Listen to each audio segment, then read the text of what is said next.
Hello guys, आज हम चालू कर रहे हैं ये क्लास 12th की एनसीईआरटी का फर्स्ट चैप्टर है ब्रिक्स बीट्स एंड बोन्स। तो ये द हड़प्पन सिविलाइजेशन के बारे में है और ये थोड़ी लंबी वीडियो हो सकती है क्योंकि मैं क्या कि थोड़ा खुद के लिए भी वो कर रहा हूँ कि जैसे अगर हम इसको वर्ड टू वर्ड पढ़ेंगे तो थोड़ा मेरा भी वो होगा, मतलब मेरे को भी समझ आएगी बातें और थोड़ी जैसे आपको मैं बता पाऊँगा कि जैसे अच्छी बातें या जिसमें जो मेरे को समझ आएगा वो मैं आपको साथ साथ समझाता रहूँगा। तो एक साथ में पढ़ने वाली बात है। तो ज़्यादा टाइम वेस्ट नहीं करके चालू करते हैं। और जो वीडियो देखो, जो थोड़ा पढ़ाई लिखाई से रिलेटेड इंसान है वो तो देखो वीडियो देख ले, या वो वाली बात है, उसको समझ भी आए, उसको इंटरेस्ट भी आएगा। पर बहुत कम लोग होते हैं जिसको थोड़ा पढ़ाई लिखाई में इंटरेस्ट आता है। तो कोई बात नहीं, ये सेल्फ स्टडी है काइंड ऑफ। और ऐसे क्या है, थोड़ा कंटेंट भी बन जाता है अच्छा, और समझाते हैं चीज़ें तो खुद को भी एक्स्ट्रा समझ आती है बातें। तो चालू करते हैं। ये हमारा पहला है bricks beads and bones the Harappan civilisation. तो यहाँ पे हम देख पा रहे हैं चैप्टर का नाम है, ठीक है चालू करते हैं। The Harappan seal is possibly the most distinctive artefact of the Harappan और इंडस वैली सिविलाइजेशन। ठीक है, made of a stone called statite. Seals like this one often contain animal motifs and signs from a script that remains undeciphered. अभी तक हम समझ नहीं पाए हैं इनके साइंस को और हर चीज़ को। Yet we know a great deal about the lives of people who lived in the region from what they left behind. और हम इन लोगों के बारे में चीज़ें समझ पाए हैं कैसे, जो हड़प्पा सिविलाइजेशन ख़त्म होने के बाद जो चीज़ें बच गई है उनको स्टडी करके हम इनके बारे में जितना आज जानते हैं उसकी वजह से जानते हैं। Their houses, pots, ornaments, tools and seals. In other words from archaeological evidence let us see that we know about Harappan civilisation and how we know about it. We will explore how archaeological material is interpreted and how interpretation sometimes change. Of course, there are some aspects of the civilization that are as yet unknown and may even remain so.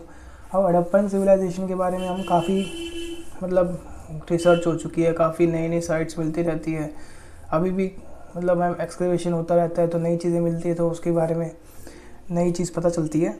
पर अभी भी इतनी चीज़ें उसके बारे में हमें आज भी नहीं पता है।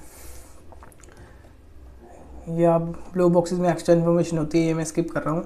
ये आप बाद में एनसीईआरटी की बुक्स अगर आपके पास है तो आप पढ़ सकते हैं। मैं सिर्फ जो मेन कंटेंट है उस पर ध्यान दूंगा। ये मैप आपका दिखा रखा है, ये रहा आपका इंडस, मोहनजोदारो और जो हड़प्पा यहाँ पे है, राखीगढ़ी, कालीबंगनी राजस्थान में हड़प्पन साइट है।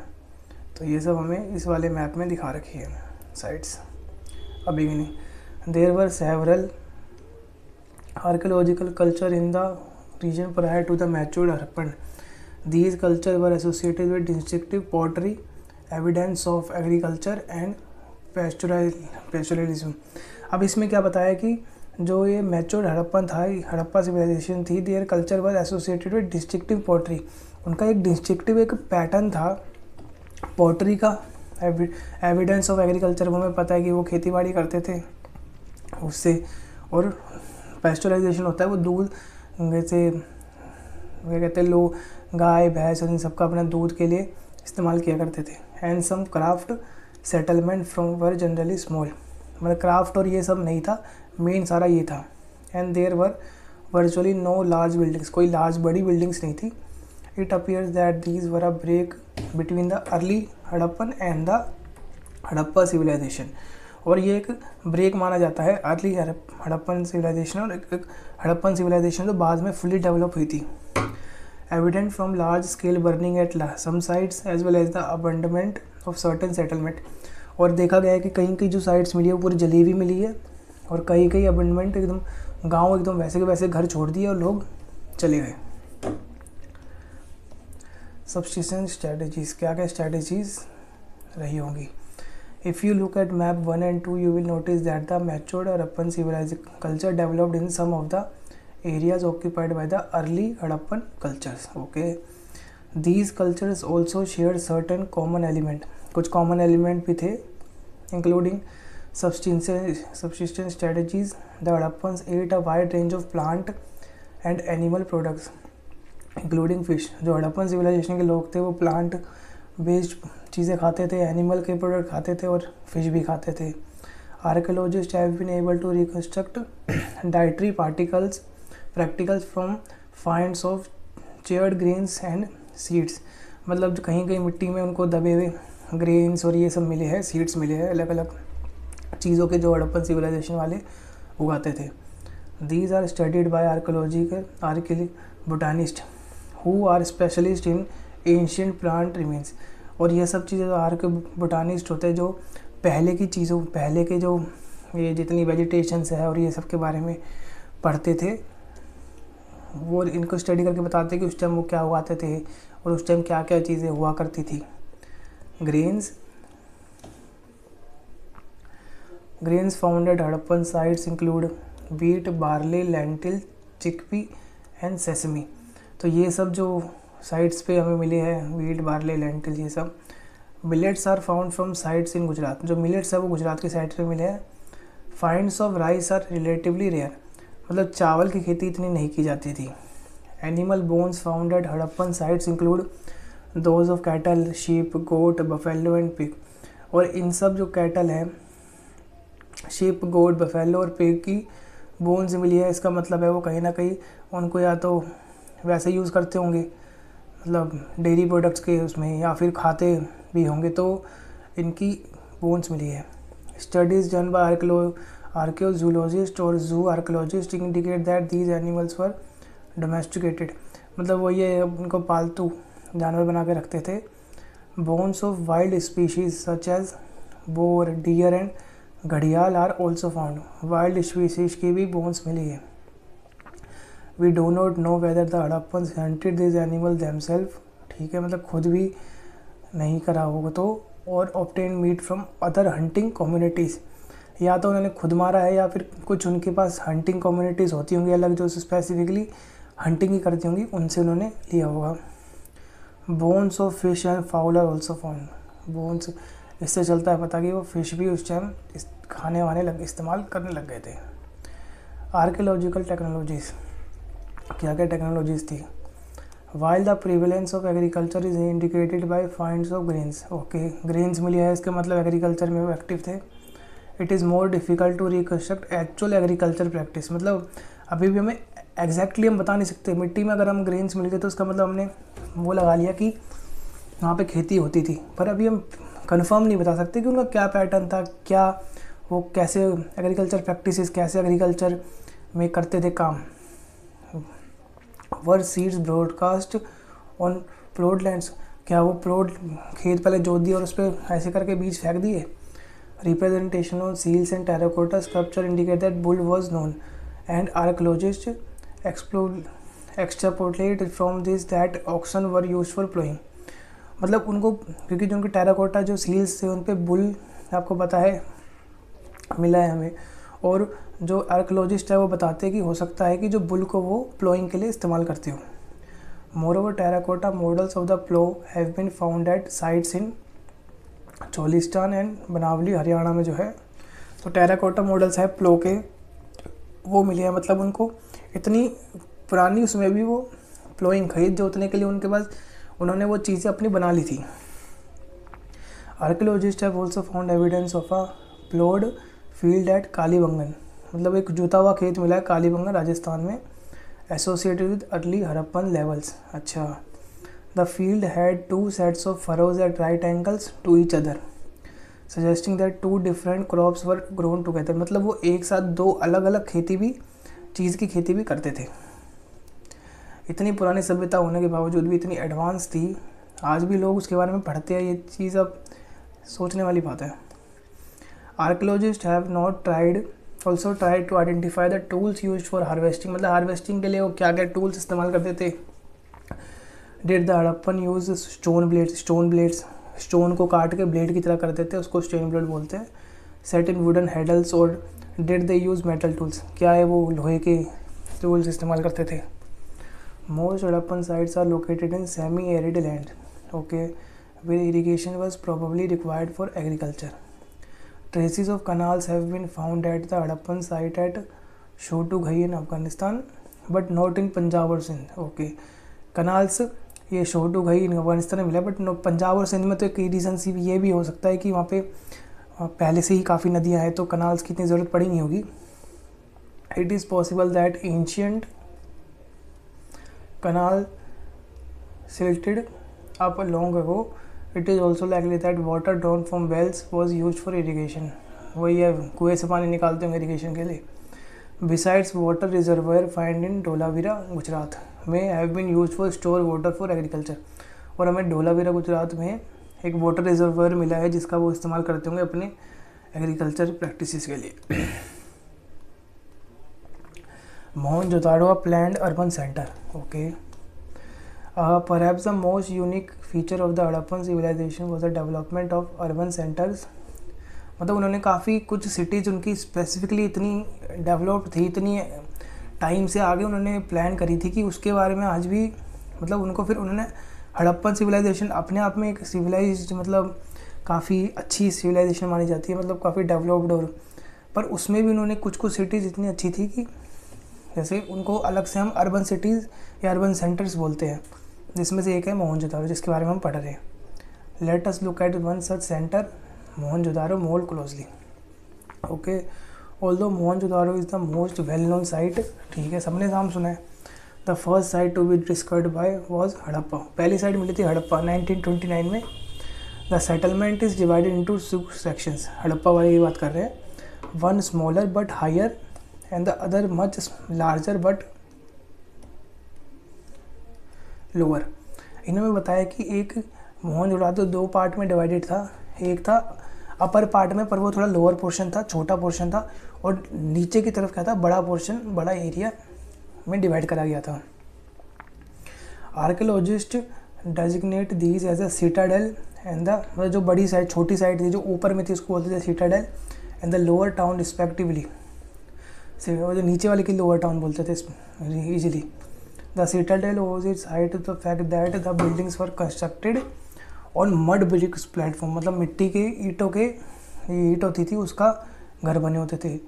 It was walled which meant that it was physically separated from the town, lower town, और एक वॉल से उनको अलग करा गया था। The lower town was also walled, lower town को भी अलग से सेपरेट कर रखा था। Several buildings were built on platform, platform से बिल्डिंग बना रखी थी which served as foundations, okay. It has been calculated that if one labor moved roughly a cubic meter of earth daily just to put the foundation in place, it would have been required 4 million person days. In other words, mobilizing labor on a very large scale. तो labour का काफ़ी heavy use था, काफ़ी चीज़ें उन्होंने मिट्टी इधर की उधर करी थी तो उसके हिसाब से बता रखा है। Consider something else. Once the platform were in place, okay, all buildings activity within the city was restricted to a fixed area on the platform. So it seems that settlement was first planned and then implemented accordingly. वही है कि ये बताना चाह रहे हैं कि इतनी प्लान थी कि उन्होंने ये कह रहे हैं कि ऐसे नहीं कि उन्होंने धीरे धीरे कि एक यहाँ पे एक बिल्डिंग बन गई तो चलो साथ में बना देते हैं। उन्होंने पूरा जो एरिया है पहले प्लान करा था, उसके बाद उसके ऊपर उन्होंने इम्प्लीमेंटेशन करा और बिल्डिंग्स बनाना चालू करा था। Other science of planning including bricks which whether sun dried और बेक्ड, मतलब जो मिट्टी की ईंटें थी वो भी इन्होंने, जैसे आज की टाइम में हम मिट्टी की ईंटें बनाते हैं उसको फिर पहले या तो सन ड्राइड या बेक करके जो ईंटें बनती हैं वो उस टाइम में भी उन्होंने बना ली थी। और ऑफ अ स्टैंडर्डाइज रेशियो, मतलब एक रेशियो की थी, ऐसे नहीं कि कुछ भी ईंटें बना दी, सेम साइज सेम उसकी क्या कहते हैं डायमेंशंस की ईंटें बनाते थे। Where the length and breadth were 4 times and twice the height respectively. Such bricks were use at all Harappan settlement, सारी हड़प्पन सेटलमेंट में यही ऐसे प्रकार की अच्छी बनी हुई ईंटें इस्तेमाल हुई थी। लेइंग आउट ड्रेन्स, अब नालियों का जो होता है उसके बारे में बताएंगे। One of the most destructive feature of Harappan cities was the carefully plan drainage system, इनका ड्रेनेज सिस्टम भी बहुत अच्छा था। If you look at the plan of the lower town, you will notice that roads and streets were laid out along an approximate grid pattern. मतलब सारी जो road थी और ये थी ग्रिड पैटर्न पे बनी हुई थी, इंटरसेक्टिंग एट राइट एंगल, और सारी रोड हो गया नालियाँ होंगी अपने आप में 90 डिग्री एंगल में कट करती थी. It seems that streets with drain were laid out first and then houses built along them. मतलब पहले इन्होंने सड़कें बना दी, उसके साथ में नालियाँ बना दी, और उसके बाद जो घरों की घर बनाए.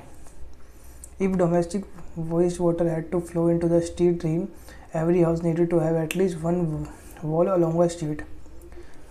ठीक है, ये सीटर के बारे में बता रखा है, पढ़ सकते हैं बाद में. Domestic agriculture. The lower town eight Mohenjodaro provides example of residential building. तो लोअर टाउन में मोहनजोदाड़ो में रेजिडेंशियल लोग वहाँ रहते थे, वो बिल्डिंग्स हमें मिली है. Many were centred on a courtyard with rooms on all sides. Okay, the courtyard was probably the center of activities such as cooking, weaving, particularly during hot and dry weather. What is also interesting is an apparent concern for privacy. There were no windows. मतलब जो भी वहाँ पे बनाया गया था courtyard, उसमें Windows नहीं थी. in the walls along the ground level. Besides, the main entrance does not give a direct view of the interior of the courtyard. मतलब प्राइवेसी का भी कंसर्न का ध्यान रखा गया था जब ये कोर्टयार्ड बनाया गया था. Every house had its own bathroom paved with bricks with drain connected through the wall to the street drains. मतलब हर घर में एक बाथरूम मतलब कनेक्टेड था, और उस बाथरूम से होती हुई एक नाली बाहर वाली जो मेन नाली है गली में से जो जा रही थी उसमें जाती थी. Some houses have remains of staircases to reach a second storey on the roof. मतलब उन्होंने घर के सेकंड मंजिल पे जाने के लिए भी सीढ़ियाँ बनाना भी चालू कर दिया था. Many houses had wells. बहुत सारे घरों में कुआं था. Often in a room that could be reached from the outside and perhaps used by passers by. Scholars have estimated that the total number of wells in Mohenjodaro was about 700. मतलब पूरे मोहनजोदाड़ो के अंदर ही पूरे 700 कुएँ थे. The Citadel is on the It is on the citadel that we find evidence of the structure that were probably used for special public purposes. इसमें कुछ Citadel में मतलब कोई पब्लिक फंक्शन होना है, कुछ होना तो वो यहाँ पे हुआ था. These include the warehouse होता था, a massive structure of which the lower brick portion remained while the upper portion probably of wood. Decade long ago and the Great Bath. अब यहाँ पे ग्रेट बाथ क्या है, ये भी बहुत ज़रूरी चीज़ है. Great bath was a large rectangular tank in a courtyard surrounded by a corridor on all 4 sides. एक बहुत बड़ा नहाने का तालाब था बनाया गया था. There were 2 flights of steps on the north and south leading into the tank. और दोनों तरफ से नॉर्थ और साउथ से सीढ़ियाँ नीचे उतरती थी उस टैंक में. Which was made watertight by setting bricks on edge and using a mortar of gypsum. मतलब उसको वाटर टाइट भी करा गया था कि पानी धरती के अंदर वापस लीक ना हो जाए, तो मोटर ऑफ और जिप्सम से उसको पूरा सील पैक किया गया था. There were rooms on 3 sides in one of which large scale water from the tank flowed into a huge drain. Okay, across a lane to the north lay a smaller building with 8 bathroom for each side of corridor with drain from each bathroom connected to a drain that ran along the corridor. The uniqueness of the structure as well as the context in which it was found, the citadel with several distinctive buildings, has led scholars to say that it was meant for some kind of special ritual bath. और जो great बात है ये कोई special ritual बात, जैसे मान लो कोई दिन कोई पूजा करनी है तो सारे वहाँ के मिल के वो ग्रेट बात में आते होंगे, अपना स्नान करते होंगे सारे मिलके. तो ये एज्यूम ही करा गया कि ये कोई बड़े अच्छे ओकेजन के लिए मनाया गया होगा. Tracking social differences. अब ये बरियल्स हम अलग अलग सोशल डिफरेंसेस भी थे. मतलब क्लास, आप समझ लो क्लास डिफरेंस हो सकता है कि वहाँ पे कुछ लोग अमीर होंगे कुछ लोग गरीब होंगे, तो उस हिसाब से बता रखा है. पहला होता है बरियल्स. बरियल्स का मतलब होता है कि लोगों को वो लोग कैसे दफनाते थे. इससे भी हम लोगों का सोशल क्लास और ये सब जान सकते हैं. Archaeology generally use certain strategies to find out whether there were social or economic differences among people living within a particular culture. Particular culture में अगर हमें जानना है कि सोशल या फिर इकोनॉमिकल डिफरेंसेस कैसे थे, तो वो हम उसके बरियल्स के उससे भी पता कर सकते हैं. दीज इंक्लूड स्टडिंग बरियल्स को पढ़ के you are probably familiar with the massive pyramids of Egypt, some of which are contemporary with the Harappan civilisation. Many of this pyramids were royal burial. कुछ जो पिरामिड्स की एग्जांपल दे रहे, जैसे कि pyramids में क्या होता था कि लोग जो अमीर होते थे ना, उनके पिरामिड्स भी अच्छे होते थे. मतलब पिरामिड्स में वो बड़ी बड़ी मम्मीज़ दिखाई गई है, उनके पास भी सोना चांदी दफना गया था उनके साथ में, और ये सब हुआ था. और enormous quantities of wealth of was buried. उनके साथ इतना बहुत सारा पैसा भी दफनाया जाता था, क्योंकि वो सोचते थे कि कोई आफ्टर लाइफ भी है जिसमें ये इंसान जो भी जिसकी भी डेथ हुई है कोई, वो ये सब चीज़ें बाद में आफ्टर लाइफ में इस्तेमाल कर सकता है. At burials in Harappan sites the dead were generally laid in pits. पर हड़प्पन में क्या होता था, जो लोग मर जाते थे, डेड हो जाते थे, उनकी बॉडी को पिट्स गड्ढों में डाल दिया जाता था. Sometimes there were differences in the way the burial pit was made.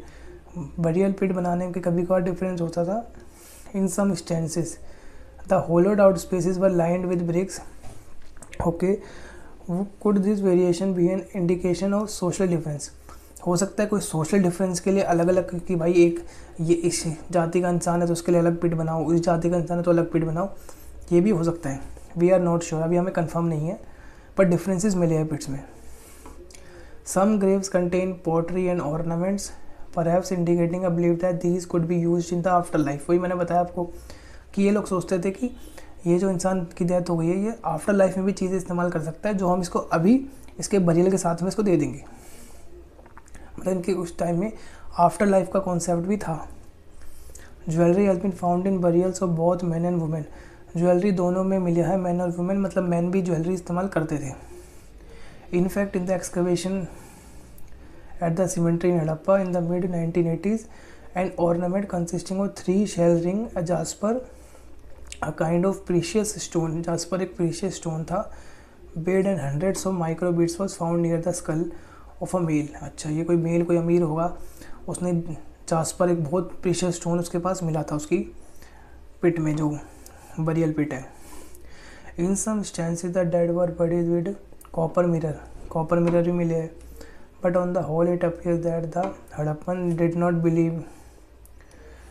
Believe in burying precious things with the dead.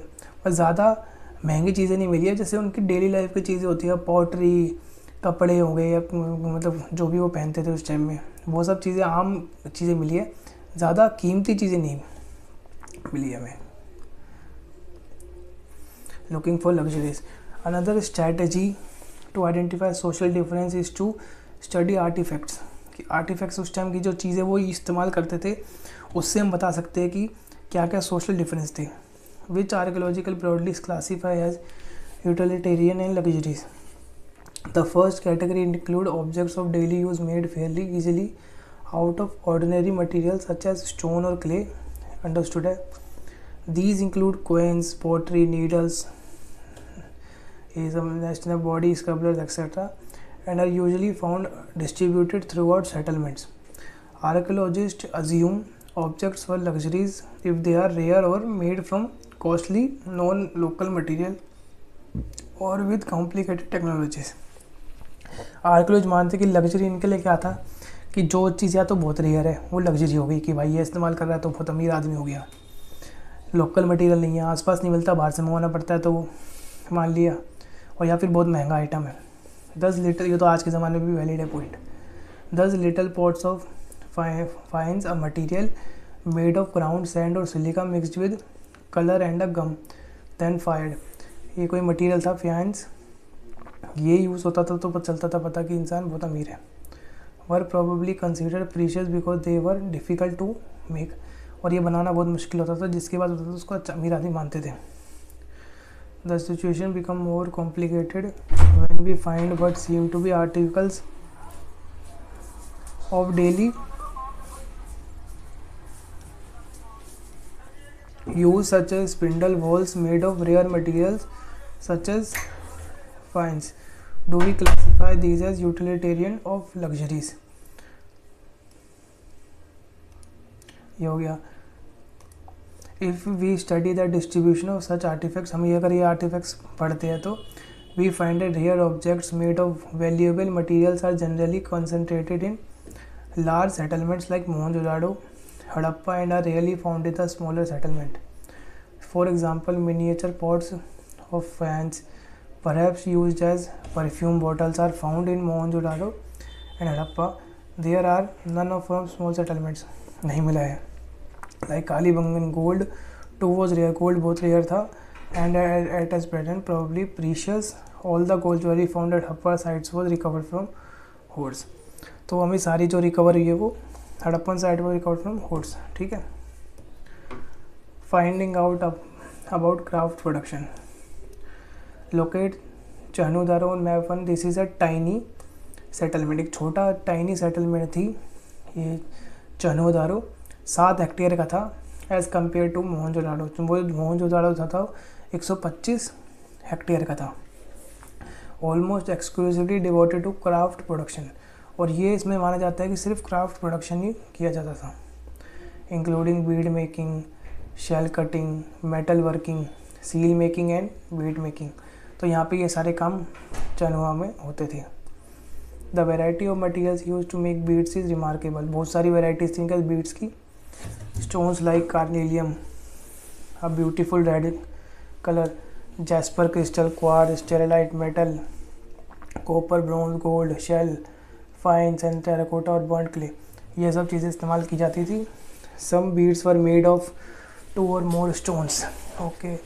Cemented together some of the stones with gold caps. These shapes were numerous, disc shaped, cylindrical, spherical, barrel shaped, segmented. ये सब बता रखा है. अलग अलग shapes का भी बनाते थे बीड्स का और चीज़ें. सम वर डेकोरेटेड बाय इंसाइसिंग और पेंटिंग. पेंटिंग भी की जाती थी बीड्स के ऊपर. And some are designs etched on to them. Design भी अलग अलग करके ये आप देख सकते हो बीड्स की. हमें दिखा रखा है कैसे बीड्स बनाते थे.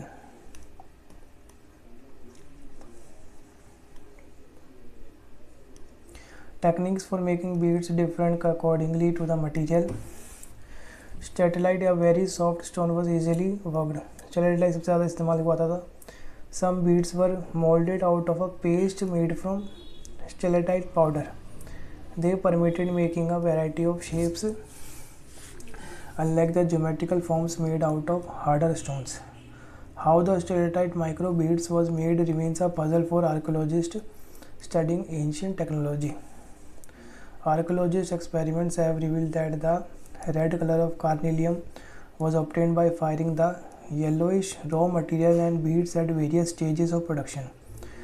ये जो कार्नेलियम नाम का ये धातु है ये बनाते थे कैसे कि कोई येलो इसी रॉ मटेरियल इनके पास होता था, उसमें बीड्स को डाल के उसका कलर जला के उसको रेड किया जाता था. Nodules were chipped into rough shapes. Okay. And then finally flaked into the final form. Grinding, polishing and drilling completed the process. Specialized drills have been found at Chanhudaro, Lothal and more recently है Dholavira. Specialised drills भी मिली गई है इन सब काम करने के लिए. If you locate Nageshwar and Balakot on map 1 you will notice that both settlements are nearly the coast. और ये जो बालाकोट जो ये मिली है ये कोस्ट के पास में थी. These were specialise centre for making shell objects including bangle, ladles and inlay which were taken to other settlements. Similarly, it is likely that finished products such as beads from Chanudaro and Lothal were taken to the large urban centers such as Mohenjo-daro and Harappa. Harappa और मोहनजोदाड़ो में ले जाया जाता था. Identify centre of production. अब हम centre of production कैसे चलेगा ये बताएंगे. In order to identify centers of craft production, archaeologists usually look for the following: raw materials such as stone, nodules, whole shell, copper or tools, unfinished object rejects and waste materials. In fact, waste is one of the best indicator of craft work. देखो simple सी बात है, जहाँ पे craft का काम हो रहा है या फिर कोई भी काम हो रहा है ना, तो उस चीज़ के कुछ ना कुछ पार्टिकल्स वहाँ पे रह जाते हैं, छोटे छोटे टुकड़े जो होते हैं वो सब. और वहाँ पे वो पार्ट्स हमें मिलते, बहुत सारे छोटे छोटे टुकड़े मिलते चीज़ों के।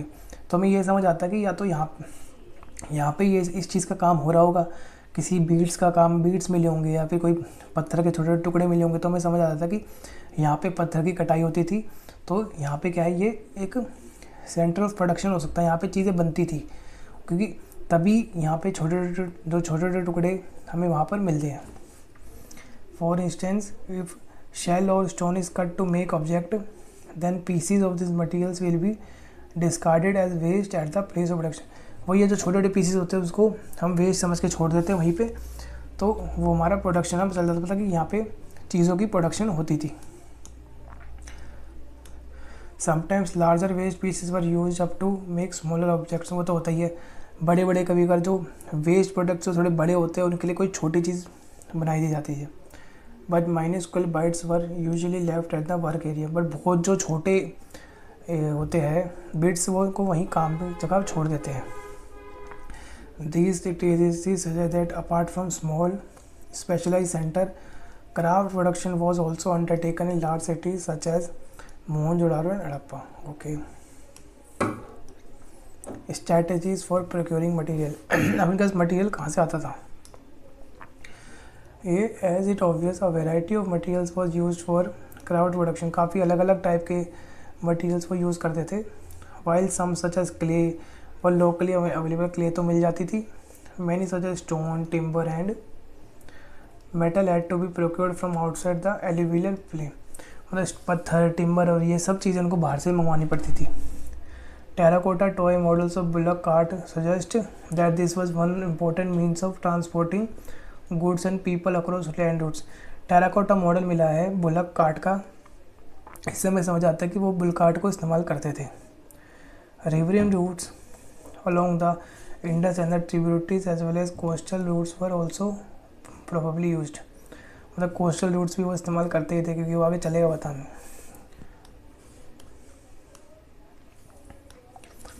Materials from the subcontinent and beyond।